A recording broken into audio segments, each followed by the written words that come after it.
So you need to look independently, and you can go on even government websites. You can find the real information. I mean, they're not advertising this, but they are saying it on their websites. Even Dr. Fauci, he wrote an editorial in the New England Journal of Medicine, one of the most prominent medical journals in the world, on February 28th. And in that article, he said that the COVID illness is akin to a seasonal flu pandemic with a mortality rate of 0.1%.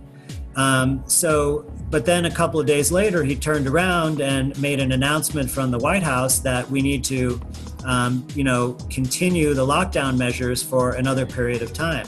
So why would he be saying to the medical community not to worry, this is just like the flu? And we certainly never have ever had any lockdown procedures or stripping away of rights or financial shutdown from any influenza. How are the residents there reacting? Because I'm sitting here thinking, well, this is certainly a creative idea, but I probably feel that way because there isn't a drone flying over me. What's the reaction from residents who are living with this?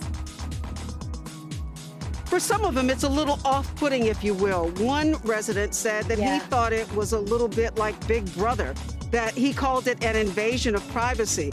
Another resident said, you do what you have to do. And she told me that she was appreciative of the city taking these measures because if they keep one person safe, it's a potential to keep everyone safe.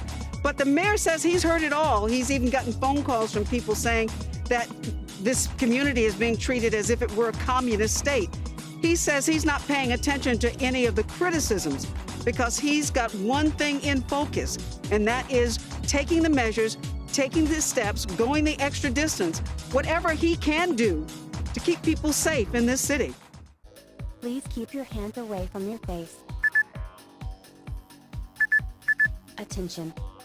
Please keep your hands away from your face.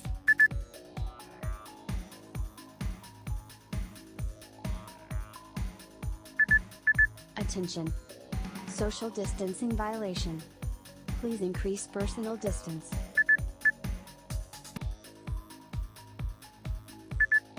Attention. Social distancing violation. Please increase personal distance.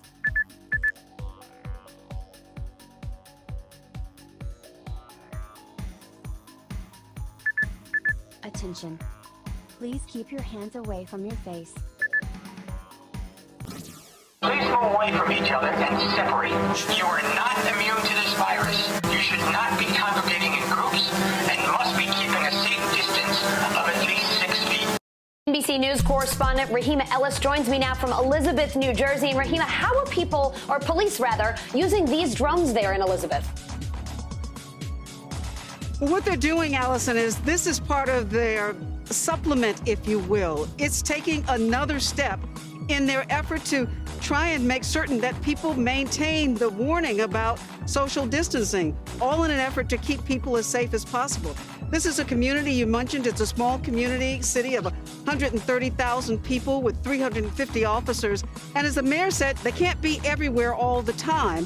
And even when someone asks them to respond to a situation where people might be gathering in groups, it might be hard for them to get there. And so the drones, again, are this supplement to that police force to go out and broadcast from the air this message that you just heard of people being told to keep their distance, to separate, and to abide by this warning to maintain social distancing, and all in an effort to keep people as safe as possible. Allison? So if you simply look at some contradictory statements and actions like that, it's a place to start questioning things, and then you can figure out what's going on. What I think is really important to delay or overcome these tyrannical methods that are already present and are expected to intensify in the future is simply to decide not to follow them.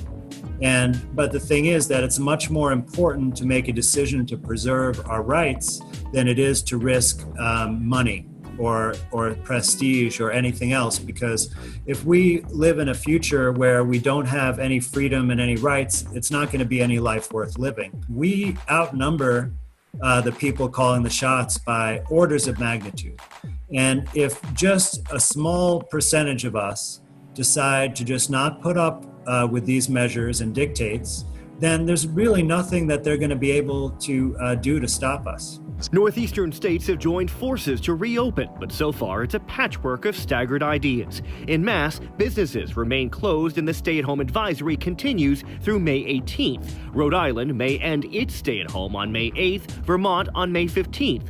Connecticut said closures and social distancing will remain at least through May 20th. New York goes until May 15th, but may reopen some areas faster than others. New Hampshire plans to ease restrictions statewide. Its stay-at-home gets modified Friday. Meantime, Maine opens hair salons Friday, but will keep restaurants and gyms closed through June. We're not flipping a switch today from closed to open. We are adjusting the dials, easing some restrictions while adding others. Each state watching the numbers before dialing back. So what happens if you're caught by one of these drones breaking social distancing rules in the city? What are the penalties there? Well, you could be issued a summons and then a fine of up to $1,000. And I asked the mayor, isn't that kind of harsh, particularly at a time when so many people are out of work, not working? Some of them are getting paid, but there are a number of other people who may not be getting paid. And he responded by saying, this is all about saving lives. And if a summons or a fine can be an incentive to people to keep their distance, they're going to go that distance in making that effort. Allison?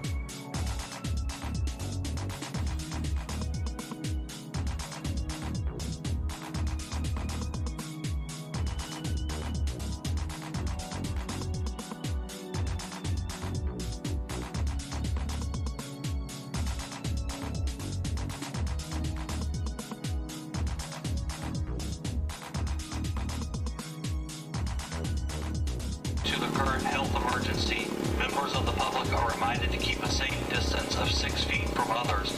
We are in the middle of a crisis. We're on our peak time frame, and we're serious about social distancing. The mayor and city officials say they're prepared to enforce social distancing measures any public place that deems it necessary, saying they want to prevent places like Forsyth Park and other public areas from becoming crowded. The reason why we have some of the cases we have was because people 2 weeks ago felt that life was normal. It's not normal. The Savannah Police Department is using 5 drones to monitor the city. We do not use our drones for random patrol. They're not flying all the time. We use them in directed areas where the need is present. Using 2 of those drones to disseminate social distancing measures through pre-recorded messages. Please help us keep you safe. Thank you for your cooperation.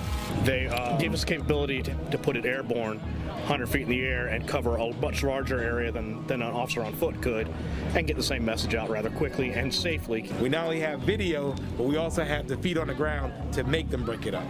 This is just a warning. Johnson says he hopes people will listen, but if they don't, the mayor says he will take any necessary actions like closing the city's parks. And won't hesitate to do it if we are getting information back that people are not complying. Sergeant Jason Pagliaro says officers will be following FAA restrictions while operating the drones, making sure they do not fly over crowds and prohibited locations. We'll fly as often as we're needed and for as long as we're needed. We're hoping that people will continue to adhere to the governor's shelter-at-home order and continue to only go out if they have to go out for essential services. But other than that, we're imploring people to just stay home. Reporting in Savannah, Jessica Coombs, WSAV News 3 on your side. Is this drone program unique to Elizabeth, or is it happening in other places in the country?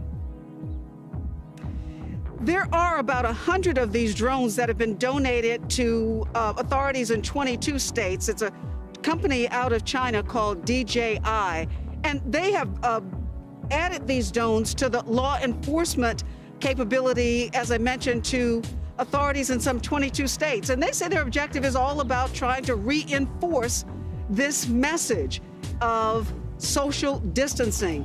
And drones, if you know, have been used in other situations for rescue purposes, to go into places where authorities can't travel easily.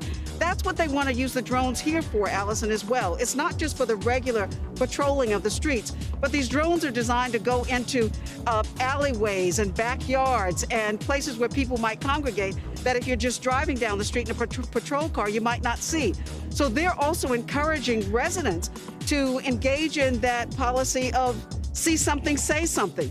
And in this case, call the police and let them know that something might be happening in a yard, along a riverside, in a ballpark, in a playground, that police may not be able to see just by simply patrolling the area, and they want to inform authorities that it's going on.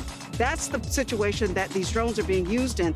It would then be deployed to go over that area and to issue that broadcast warning from the drone for people to separate and to engage in social distancing.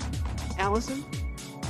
Some local police officers are switching to new technology to break up crowds, keep visitors out of parks, and make sure people are social distancing.